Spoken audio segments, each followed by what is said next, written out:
Eh bien bonjour, voilà la grande révélation est de cette histoire, et ce sera la fin. Je vous ai dit que ce sont des curés qui ont écrit cette histoire, et il fallait penser comme des curés. Que toutes les réponses à toutes les demandes se trouvaient être écrites à la porte de l'église, et dans cet angle-là. En parlant d'angle, mais vous devez savoir, si vous êtes chrétien, que Jésus a dit « Je suis la pierre angulaire ». Oh, mais bon, c'est pas grave. Alors voilà. Par ce signe, tu le vaincras. Qu'est-ce que c'est? Mais vous pouvez voir que chacun des anges qui se trouvent être devant la croix font chacun un signe de la croix, chacun un geste. Je vous ai montré que sur la pierre d'Antoine Bigot, il y avait ce signe-là. Ceci, vous vous rappelez, là c'est la cassette juste avant. Que ça c'est Antoine Bigot qui a écrit, mais que Béranger a, vous savez, j'ai tout expliqué. Alors, si dans notre esprit, nous ne savons pas ce que c'est, eh bien, il faut chercher de toutes les manières. Il n'y a rien qui est contraire. Si dans l'esprit, vous ne savez pas, eh bien, on va le dessiner. Alors, on va commencer tout simplement comme ceci. Au nom du Père, on descend, et du Fils, et on monte, et du Saint-Esprit. Amen. Nous avons la croix qui nous montre ce dessin-là. Ça peut être un 4, inversé aussi, hein? Non, mais c'est ce signe-là. Ça, c'est Constantin qui a vu dans le ciel en 321, dans cette fameuse grande guerre qu'il a gagnée d'ailleurs. Et Béranger a tout simplement rajouté le pour bien souligner la dualité. Donc, moi, dans cette dualité, je vais devoir refaire la même chose. Vous voyez là. Seulement, la dualité de l'endroit, c'est l'envers. On a dit beaucoup de mal là-dessus. Oui, et le pape, il se montre assis sur son trône avec une croix à l'envers. C'est le diable, c'est le blabla. Non! Ça, c'est la croix de Saint-Pierre. Puisque vous ne le connaissez pas, renseignez-vous. C'est la croix de Saint-Pierre, le premier pape de l'histoire. Alors voilà. Ça vous dit quelque chose, ça? Non? C'est pas grave. Je vous avais dit aussi qu'il fallait retrouver dans son esprit une tour imaginaire. Et je vous avais montré ceci. Vous vous rappelez? Qui fait le contour d'une tour avec 2 créneaux. Parce que c'est le code. Mais c'est aussi que ça sort du crâne. Vous vous rappelez si vous l'avez bien suivi? Regardez, moi j'ai marqué in Arcadia Eco. Parce que Nicolas Poussin et David Teniers ont peint la même chose. Un gros machin, une grosse tombe, hein, où il est marqué Arcadia Ego, in Arcadia Ego. Il y a même un qui a dit oui, mais ça n'existe pas parce qu'il manque le verbe. Excuse-moi, s'il manque quelque chose, mais c'est ça qui fait que c'est étrange. Donc il faut chercher dans ce qui est étrange. Hein? Bon, tous ces malins. Bon, et puis, nous sommes ici dans ça. Ça, c'est à la droite de la porte de l'église. Vous voyez qu'il y a même le renforcement là. Et ici, la commune a mis une plaque commémorative pour les morts de la guerre 14-18, je crois, ou 40-45, je ne me rappelle pas. Vous vous rappelez aussi que j'ai parlé dans le livre de demande de messe qu'il était écrit café, sucre, carte postale, et que la traduction de ça était face, creuse, carré, à le poste. Alors, regardez ici ce qui se passe. Face au carré, c'est ça. C'est creux, et ça c'est le poste. Ah oui, la tour Magdala, ne s'est pas toujours appelée Magdala, elle avait pour nom la tour de l'horloge. Vous vous rappelez, j'ai dit aussi là où l'or loge. Et l'or loge ici. Exactement. Pourquoi? Regardez. Par ce signe, tu le vaincras. Et quand on parle du belvédère, eh bien, face au belvédère, nous avons 22 villages aussi.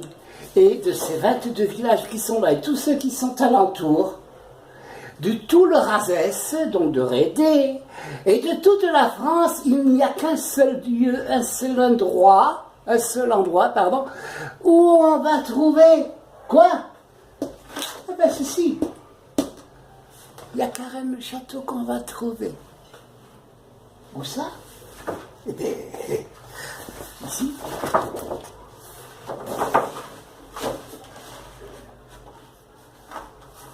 Vous voyez, le 4, là, la croix, elle est là. Et l'envers est là. Ici, nous avons la porte de l'église. Ici, nous avons le carré de terre. Et là, bon, je n'ai pas fait exact parce que c'est plus gros, plus large, c'est pas grave. Et donc ici, c'est cette fameuse mur, ici. Vous voyez le carré de terre. Ça, c'est le fameux signe ici. Ce sont les deux bacs à plantes qui se trouvent à l'entrée de l'église, à gauche et à droite. Et voilà, on continue le dessin. Et tac, tac, on suit. Et nous avons exactement l'église, machin, Asmodée, Saint-Antoine de Padoue, qui dans le double était ici, qui disait à deux Padoue, un pas, deux pas. Vous avez compris? Il est là, dans l'image double. Vous voyez, Saint-Antoine, quand on tourne, il est là. Tour Magdala qu'on ne voit pas. La tour ici. Il est là. Et il est à deux pas d'où? Il y a un pas ici et deux pas là. Là. Alors, je vous explique. Vite fait, bien fait, je suis à 7 minutes.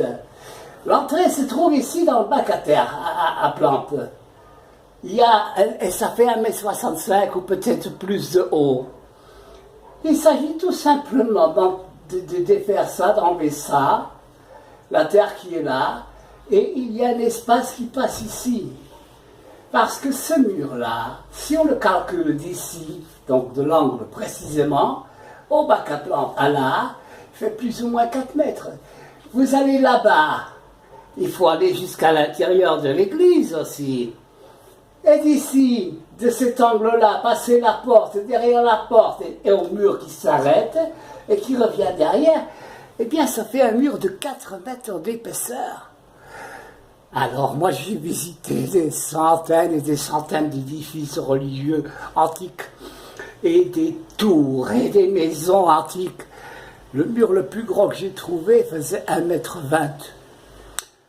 Les églises, c'est la même chose, les chapelles, c'est la même chose. 90 cm. Et c'est la normale. 4 mètres, non. Alors, si on enlève 1 mètre de chaque côté, et qu'on va à l'intérieur, eh bien, il restera toujours un espace de 2 mètres sur 2. Vous avez le code, hein, copie? Compris. Alors, tous mes amis là, qui vont, et les aventuriers, je me répète, il y a de l'or en suffisance à vous partager. Prenez-le, rien à cirer, moi je m'en fous. Mais ne touchez pas au manuscrit, je vous ai prévenu. Parce que ça, c'est une histoire qui fait partie de la justice de Dieu. Si vous n'avez pas encore compris qui je suis, alors là, et votre ignorance est vraiment la plus grande. Je me suis occupé aussi de mettre sur YouTube un travail du carré de Sator, carré magique de Sator, qui était un des signes magiques de l'ordre des Templiers. Ça fait 7 siècles que je cherche qu'est-ce que ça veut dire. Et moi, je suis là, petit con de Belge, hein, qu'on a tant cité parce que les Belges sont des cons. Ben, le petit Belge, il a mis à disposition 25 à 7 €, mais il y a beaucoup plus que ça, pour vous expliquer comment ça va cette histoire. Bon. Puis c'est pas ça, j'ai fait aussi 4 ou 5 petites cassettes sur la véritable histoire du pape Clément V. Qui a regardé? Ah. Les ignorants ne regardent pas parce qu'ils sont tellement ignorants, tous ces gens qui se disent moi je sais français et bleu et blanc et rouge. Bande de cons. Oh, je parle pas à ceux qui me regardent là, non, non, non, je parle de tous ces grands initiés. Hein? Oh yeah! Tout ce que j'ai dit n'a ni queue ni tête. Alors, pour votre gouverne, je ne veux pas me faire un coup. Avec ces cassettes-ci, et la première, ça fait très exactement 11 semaines, 11 jours, pardon. 11 jours que j'ai mis ça sur YouTube.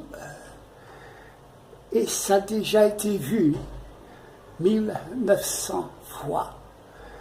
Donc, si c'est une histoire qui n'a ni queue ni tête, ça veut dire que tous ces experts vous prennent tous pour des connards. Nous sommes d'accord. Voilà. Moi, avec cette cassette-ci, je vous dis adieu. Oh, je ne pars pas, non, non, non. Je suis derrière la porte parce que moi, j'ai un travail beaucoup plus important, n'est-ce pas? Qui fait aussi partie d'une histoire vieille de 7 siècles. Et je m'occupe de la traduction des secrets de la divine comédie de Dante Alighieri. Oh, vous ne savez pas ce que c'est, bel nom. C'est pas grave. De toute façon, avec tous les Templiers qui y a en France, tous ces cons là, hein, je parle de deux là, je peux prouver, moi j'ai